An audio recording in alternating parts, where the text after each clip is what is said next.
오늘 하나님의 은혜와 평강 그리스도의 능력이 저와 여러분에게 그리고 든든한 교회에 이 말씀을 전 세계에서 유튜브를 통해서 또 TV를 통해서 방송을 통해서 듣는 분들에게 함께하기를 간절히 축원드립니다.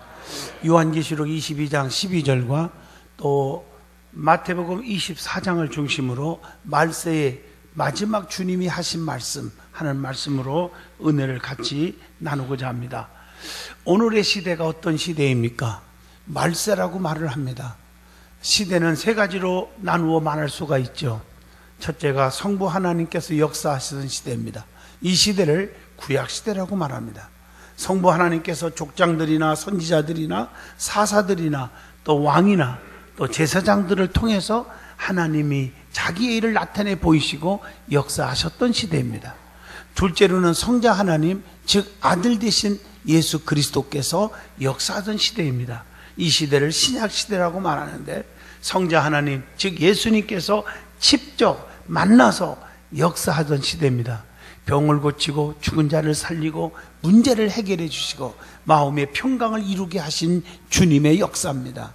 그분은 정말 죽은 자를 살리고 각색 병든 자를 고칠 뿐 아니라 어려운 당하는 사람들에게 다 품어주시고 해결해 주신 분이십니다. 성자 예수 그리스도께서 역사하시다가 감람산에서 하늘로 승천하시면서 내가 성령을 보내줄 테니 성령을 받으라 하고 명령하셨고 약속하셨어요. 그 약속대로 오순절에 성령이 임하신 줄로 믿습니다. 우리 예수님은 지금도 성령님을 통해서 우리와 함께하고 계십니다. 마태복음 28장 20절에 내가 너희에게 분부한 모든 것을 가르쳐 지키게 하라. 볼지어다 내가 세상 끝날까지 너희와 항상 함께 있으리라 하시니라. 성령님께서 우리 속에 임하시고 우리의 병을 고쳐주시고 능력을 주시고 은사 주시고 원수 마귀 사탄 귀신을 물리치게 하시고 생활 속에 기적을 나타내 주고 계십니다. 오늘 지금은 말세라고 말합니다. 말세에 성령을 받지 않고는 각자 자신의 믿음을 지킬 수가 없어요. 사람의 말에 귀를 기울이고 사람 때문에 시험 들고 환경 때문에 시험 들고 재물 때문에 시험 들고 왜 그렇습니까? 성령에 충만하지 않기 때문입니다. 성령에 충만하면 진짜 성령에 충만한 사람은 원수도 사랑할 수 있습니다. 성령의 열매는 9가지입니다. 사랑, 실학, 화평, 온유, 자비, 양선, 오래 참음, 충성, 절제라고 갈라디아서 5장 22절로 23절에 분명히 말씀하고 계십니다. 우리는 가슴에 손 얹고 생각해 봐야 합니다. 말세에 성령을 받지 않고 우리가 믿음 지킬 수 있는지 그럴 수가 없습니다.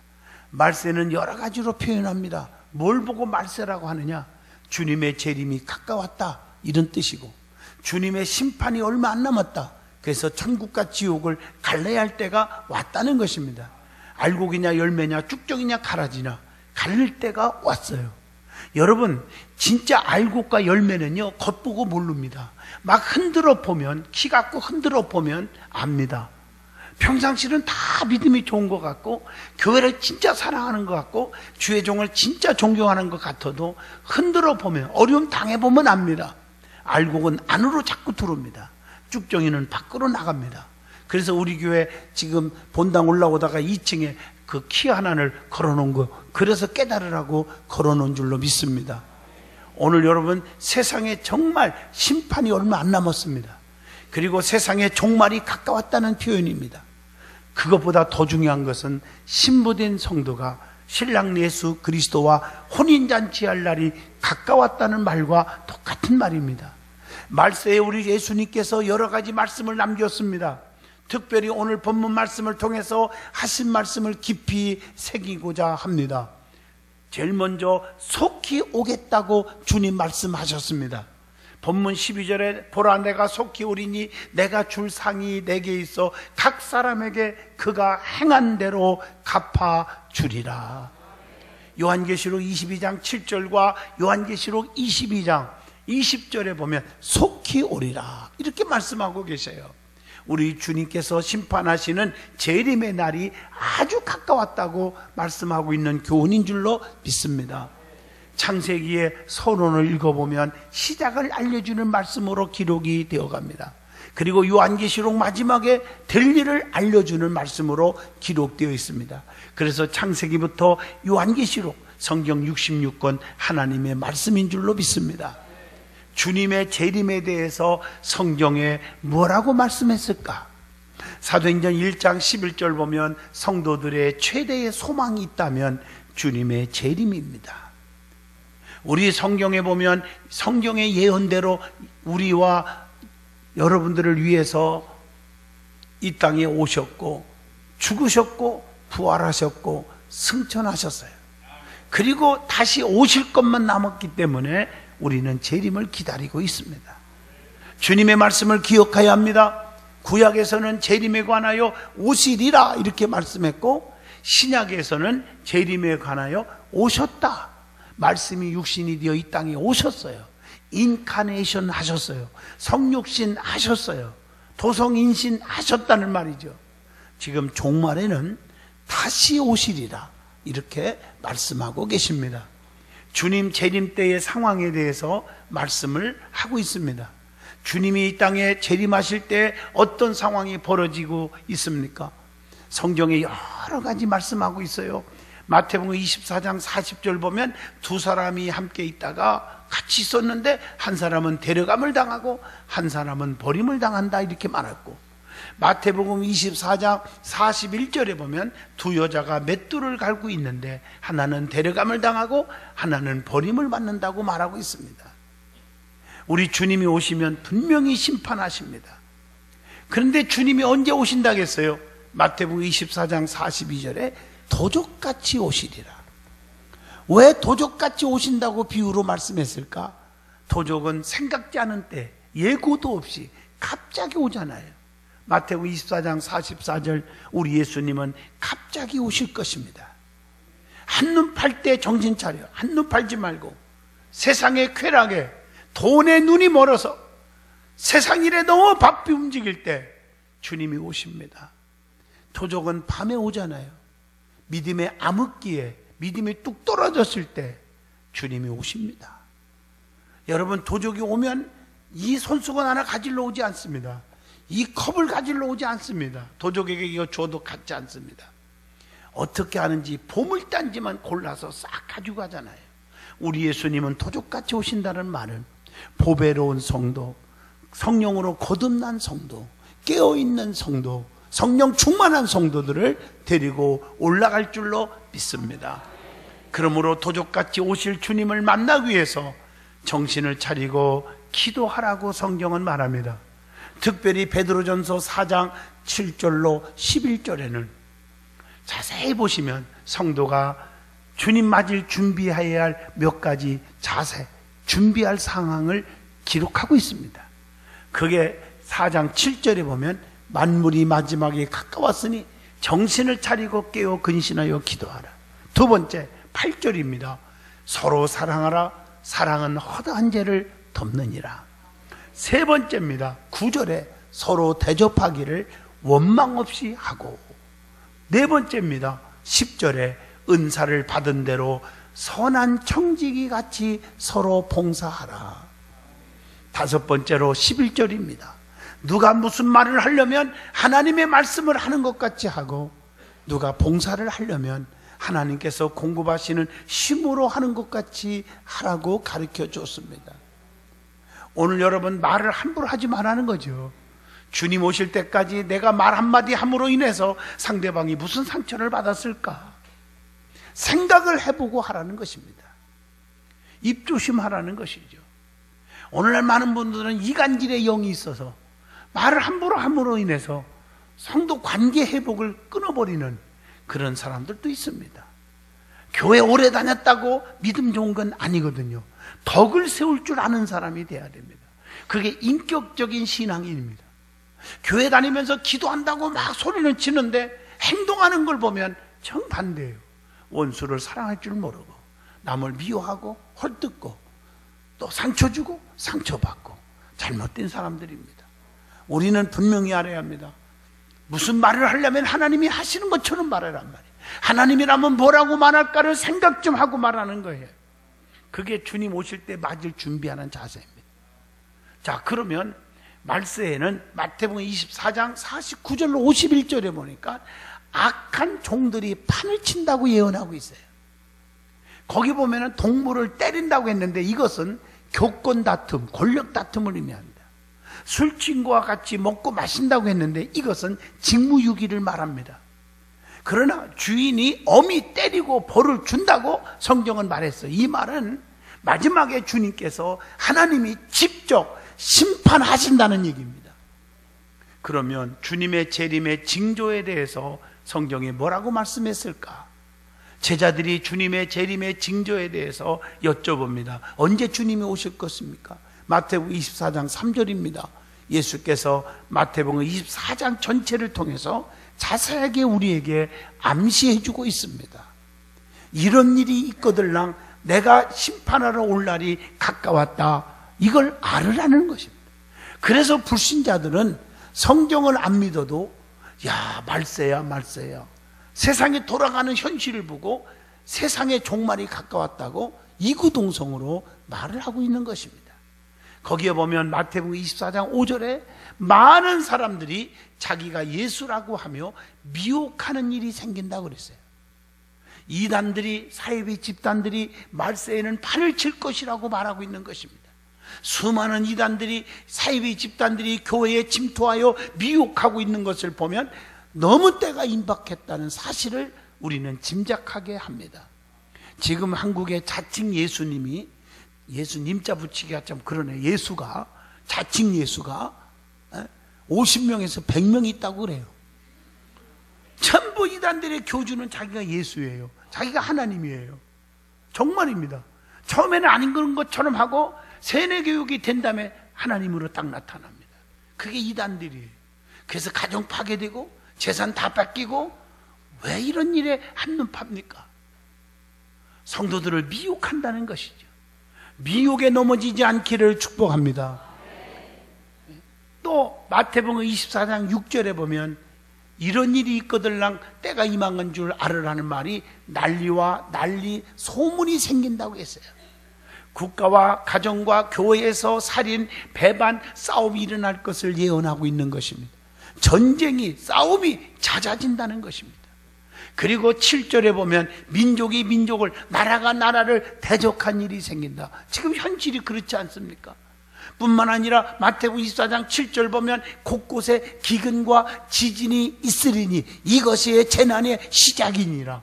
지금 돌아가는 걸 보세요.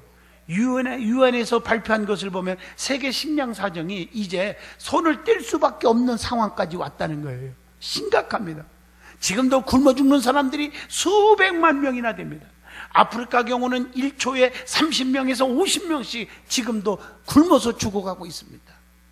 여러분, 지금 각처에서 기근과 지진들이 얼마나 일어나고 있습니까?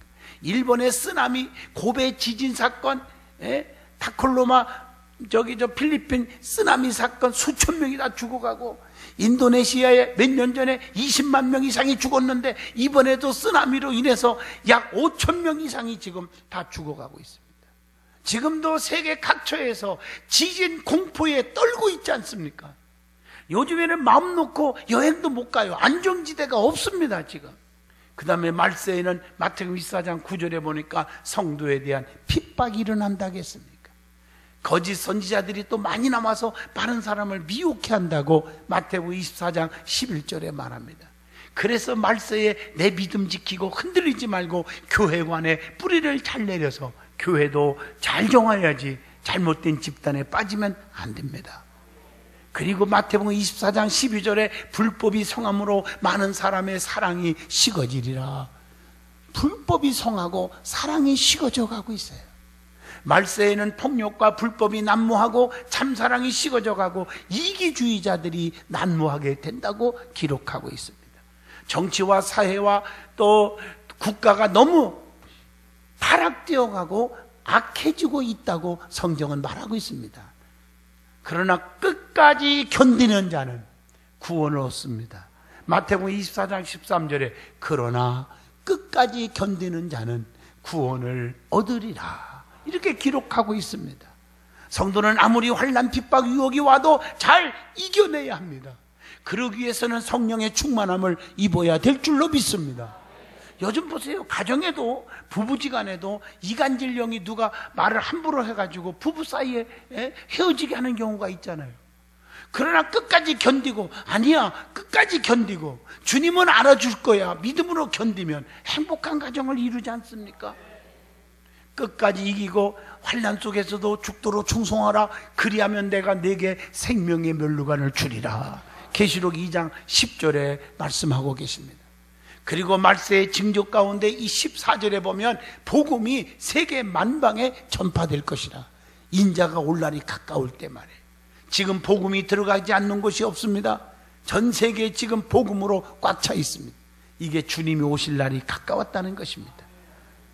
그래서 주님의 재림을 맞이하는 성도의 자세에 대해서 말씀을 드리고자 합니다.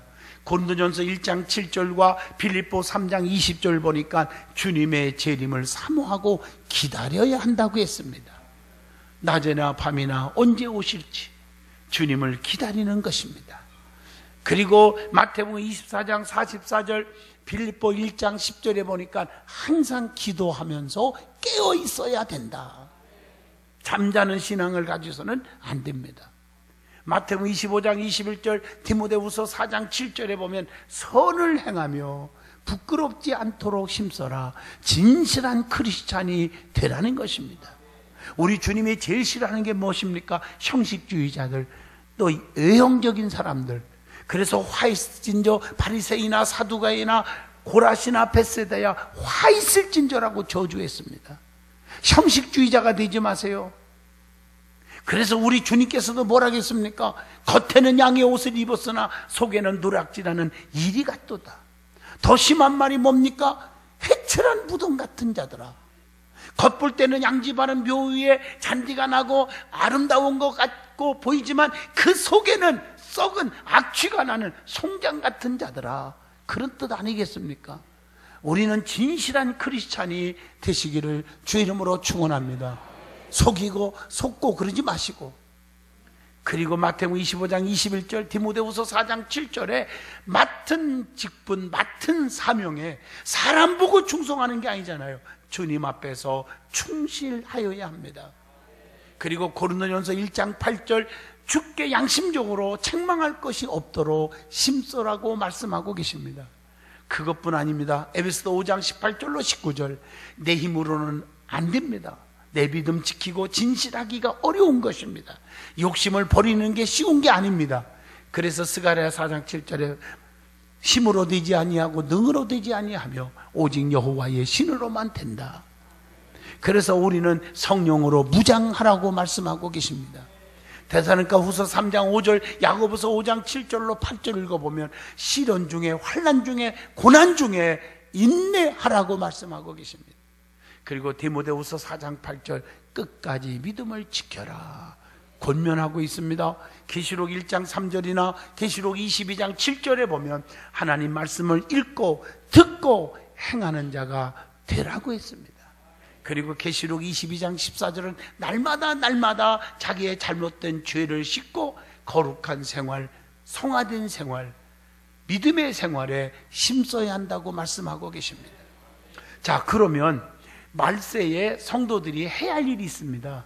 주님 오실 때가 임박하면 큰 환난이 올 텐데 그때 성도들이 꼭 해야 할 일이 있습니다. 그게 마태복음 24장 15절에서 24절에 말씀하고 계십니다. 오늘 이 말씀을 여러분들이 성경을 읽었는데도 무슨 말인지 해석이 제대로 내려진 분들이 없을 거예요. 어려운 말씀 같지만 여러분에게 쉽게 해석해 보겠습니다. 첫째, 마태복음 24장 16절에 그때에 유대에 있는 자들은 산으로 도망할지어다. 유대에 있는 자들은 산으로 도망가라. 이 말은 오직 주님만을 의지하라는 것입니다. 세상으로 빠지지 말고. 그리고 두 번째, 마태복음 24장 17절에 지붕 위에 있는 자들은 집 안에 있는 물건을 가지러 내려가지 말아라. 이 말은 뭡니까? 여러분, 베드로가 지붕 위에서 기도하는데 하나님 음성 듣고 고넬료 백부장의 집에 가서 말씀을 전할 때 그 가정에 거듭난 가정이 되었지 않습니까? 지붕 위에 있는 자는 기도하는 사람을 말합니다. 기도하는 사람, 믿음 있는 사람은 집안에 있는 물질에 너무 애착하지 말으라. 재물에 너무 욕심 부리지 말으라. 그런 뜻입니다. 마태복음 24장 18절에 밭에 있는 자는 겉옷을 가지러 뒤로 돌이키지 말지어다. 이 말은 사명자는, 믿음의 사람들은 오로지 주의 일에만 몰두해야지 명예와 감투 때문에 신앙에 후퇴가 있어서는 안 된다는 교훈입니다. 그리고 마태복음 24장 19절에 보면 아이 벤 자들과 젖 먹이는 자들이 화가 있으므로 말하고 있습니다. 이 말은 무슨 얘기일까? 교인들을 데리고 있으나 거듭나지 못한 자들과 거듭나긴 했으나 기초 교육만 시키는 자들, 즉 영적 양식을 먹이지 못하는 자들이 화가 있다는 말씀입니다. 그러므로 말세에 영적 양식을 먹는 교회, 영적 양식을 먹이는 교회, 먹는 교회, 먹는 교인들이 되시기를 주 이름으로 축복합니다. 그리고 마태복음 24장 20절에 보니까 도망하는 일이 겨울이나 안식일이 되지 않도록 기도하라. 이게 무슨 말이냐? 환난 날에 신앙이 얼어붙거나 쉬고 있을 때, 나 1년만 쉴게요, 뭐 이런 분들 가끔 있어요. 쉬고 있을 때 주의 1년 동안 스톱할게요. 얼어붙거나 쉬고 있을 때 믿음이 침체되지 않도록, 침체받지 않도록 기도하라는 거예요. 그래서 데살로니가전서 5장 16, 17, 18절 항상 기뻐하라, 쉬지 말고 기도하라, 범사에 감사하라, 이것이 너희를 향하신 하나님의 뜻이니라 라고 말씀하고 계십니다. 그리고 마태복음 24장 23절로 24절을 보시면 거짓 선지자, 거짓 그리스도의 이상하고 신비한 이적 기사가 있다고 미혹되지 말고 그리스도가 여기 있다 저기 있다 해도 넘어지지 말고 치우치지 말라고 말씀하고 계십니다. 자, 두 번째 말씀하고 계십니다. 본문 12절입니다. 줄 상이 있다. 오늘 말세에 주님이 마지막 하신 말씀 세 가지가 있죠. 그게 뭡니까? 내가 속히 올 것이다. 또 상급이 있다. 또 열심히 일하면 일한 대로 갚아주겠다. 이게 오늘 12절의 말씀입니다. 열심히 일하면 일한 만큼 상이 있습니다.